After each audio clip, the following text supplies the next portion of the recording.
আজি আমাৰ ৰেভিনিউ খাস আনিছা, খালি পাট্টাৰ মাটিত সোমাম আৰু তোমাক এদিন হলেও আমি এই খাস মাটিত ওলাই লৈ আহিম। খাস মাটিত তোমালোকে বসবাস কৰিব লাগিব।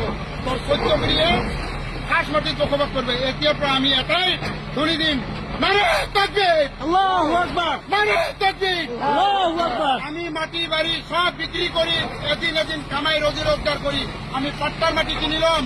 আর সেই পাট্টার মাটি কিমান লাখ লাখ টকা, কোটি টাকা হলো আমি কিনিম।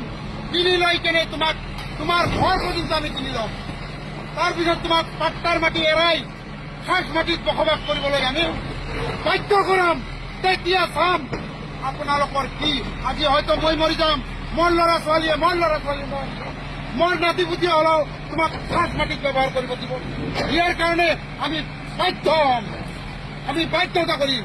আৰু জি আই প্ৰশাসন লগাই দি আমাৰ যিটো অত্যাচাৰ কৰি আছা, সৰু সৰু ল'ৰা ছোৱালী মাকৰ গাখীৰ খায়, নান্দৰ কুঁৱাৰ পানী দমকল গোটেইখিনি ভাঙি দি আছে, পানী খোৱা পৰ্যন্ত আপোনালোকে ব্যৱস্থা কৰি দিছে।